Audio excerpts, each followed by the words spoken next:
Baik Bapak Ibu semuanya, video ini adalah video tata cara untuk langkah-langkah mengumpulkan tugas-tugas yang ada di Classroom. Yang pertama, kita langsung buka ke titik 9. Sebelum kita buka titik 9, pastikan Google Chrome di Chromebook-nya kita buka terlebih dahulu. Kemudian kita akses titik 9. Kemudian kita pilih Classroom. Ketika kita pilih Classroom, maka akan ada kelas yang sebelumnya kita sudah gabung pada kelas tersebut melalui kode gabung kelas atau link kelas yang sudah diberikan oleh para narasumber semuanya atau para narasumber masing-masing kelas. Sebagai contoh, di sini kita sudah ada kelas yaitu tanda pagar 05 ruang 4 TIK DAK SMP. Kemudian kita pilih untuk bisa melihat tugas apa saja yang sudah diaktifkan oleh para narasumber. Kita pilih ke menu tugas kelas atau classwork.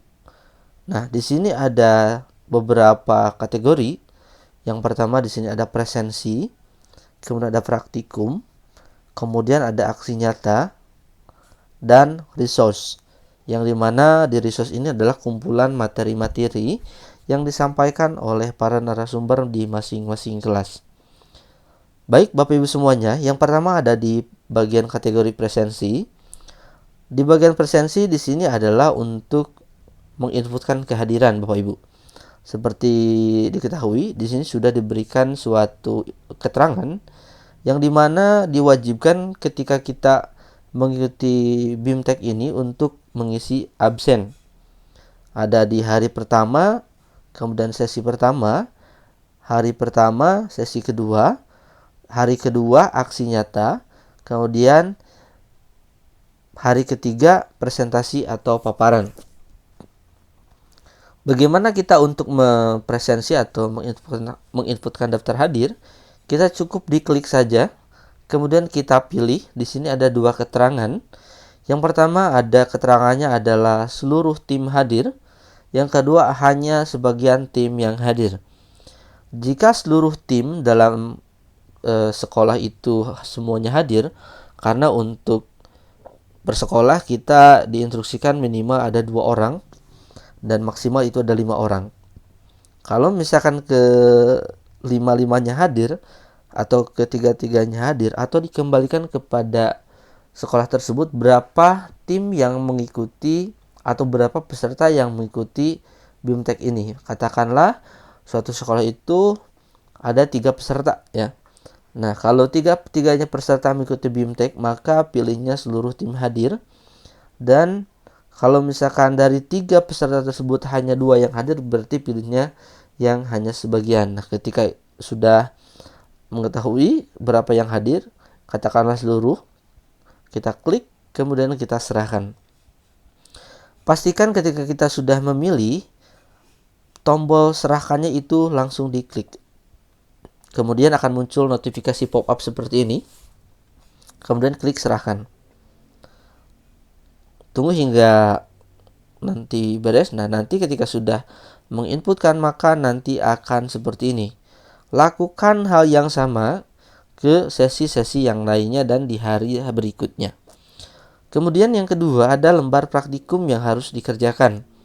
Ada 3 lembar praktikum yang harus dikerjakan. Yang masing-masing peserta itu harus mengisi masing-masing. Walaupun dari sekolah itu misalkan ada 3 peserta, maka 3-tiganya itu harus masuk ke Google Classroom dan harus mengisi lembar praktikum yang sudah tersedia di Google Classroom. Cara untuk mengerjakannya, kita cukup diklik saja lembar praktikumnya. Kemudian di sini akan ada beberapa petunjuk yang sebelumnya para narasumber sudah berikan. Nah, jika ingin mengerjakan, Bapak Ibu semuanya cukup langsung pilih saja. Lihat petunjuk juga boleh atau kita pilih langsung file yang sudah tersedia juga boleh. Katakanlah kita ingin langsung mengerjakan. Kita klik. Sebelum mengerjakan, pastikan petunjuk soal itu dibaca terlebih dahulu. Kemudian akan tampil seperti ini, Bapak Ibu. Yang di sini adalah data-datanya sini sudah jelas. Kemudian instruksinya juga sudah jelas. Mana lembar yang atau mana sel yang harus dikerjakan di spreadsheet ini. Patokannya adalah dibaca di bagian petunjuk praktek.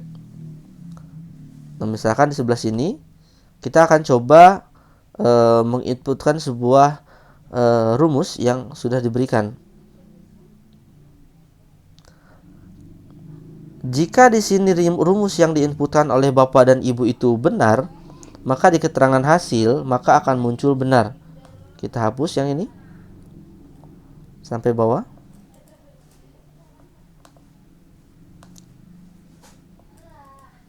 Nah, bisa diperhatikan di sini masih belum muncul keterangan.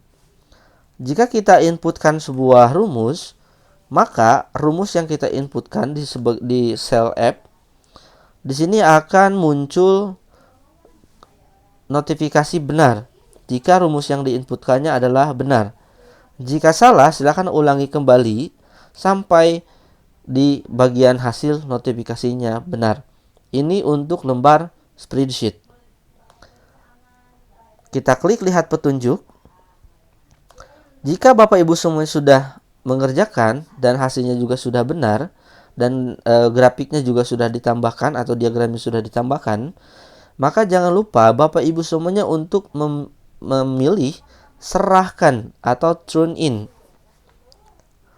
Jika Bapak Ibu semuanya sudah menyerahkan tetapi belum memilih tombol serahkan atau turn in, maka nanti di bagian narasumber atau di hak akses narasumber di Google Classroom-nya, tugas Bapak Ibu semuanya statusnya masih ditugaskan atau belum diserahkan. Jadi pastikan tombol serahkan ini harus betul-betul dipilih. Klik serahkan, kemudian pilih serahkan. Kita tunggu sejenak. Nah, seperti ini Bapak Ibu. Baik, ini untuk lembar Google Sheet. Lakukan hal yang sama ke praktikum-praktikum yang lainnya atau lembar praktikum yang lainnya. Untuk di Google Slide, kemudian Google Doc. Kemudian Bapak Ibu semuanya di sini ada di bagian aksi nyata. Di bagian aksi nyata ada best practice, kemudian ada rencana tindak lanjut dan yang lainnya. Untuk di bagian best practice nanti akan disampaikan oleh narasumber tata caranya. Kemudian untuk pengisiannya Bapak Ibu semuanya silahkan lihat petunjuk. Kemudian kita pilih bagian file yang sudah disediakan. Pada bagian best practice ada 3 kategori yang Bapak Ibu semuanya bisa pilih. Berbeda dengan lembar praktikum, untuk format best practice atau aksi nyata itu cukup satu saja per sekolah. Jadi pesertanya itu bukan masing-masing peserta itu membuat dalam sekolah tersebut, tapi per sekolah hanya cukup membuat satu dari 3 kategori yang sudah disediakan. 3 kategori yang sudah disediakan, yang pertama adalah pembuatan modul ajar atau media pembelajaran. Yang kedua pembuatan video pembelajaran. Yang ketiga adalah coaching atau pengimbasan yang dapat dilakukan terhadap peserta didik, pendidik, dan tenaga kependidikan.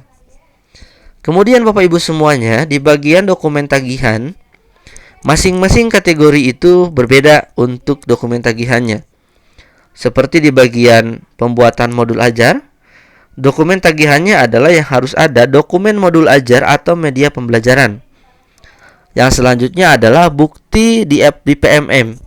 Jadi ketika Bapak Ibu semuanya sudah membuat modul ajar atau media pembelajaran, Bapak Ibu semuanya silakan upload ke PMM. Yang selanjutnya, jika Bapak Ibu semuanya per sekolah itu memilih pembuatan video pembelajaran, maka bukti untuk tagihannya adalah video link YouTube dan upload PMM. Untuk contoh 3 kategori ini mungkin nanti kita akan sertakan. Kemudian untuk yang ketiga di sini ada coaching, yaitu melakukan pengimbasan terhadap rekan-rekan guru atau peserta didik dari materi-materi yang sudah dipelajari atau yang sudah disampaikan oleh para narasumber masing-masing kelas di hari pertama. Kemudian yang selanjutnya, dari masing-masing kategori ini atau memilih salah satu kategori di sini, Bapak Ibu semuanya harus menyertakan link. Linknya Bapak Ibu semua bisa diserahkan di bagian dokumentasi tagihan. Misalkan Bapak Ibu semuanya memilih pembuatan video. Di bagian pembuatan video, jangan lupa link YouTube-nya untuk dimasukkan ke dalam format best practice ini. Untuk menambahkan link, Bapak Ibu semuanya cukup pilih, kemudian enter, kemudian masukkan link YouTube-nya di sini. Contoh, kita masukkan sebuah link, misalkan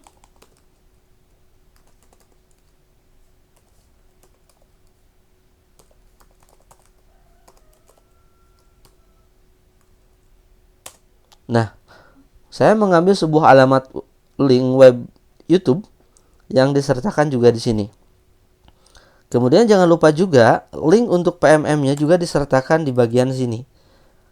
Masukkan link PMM.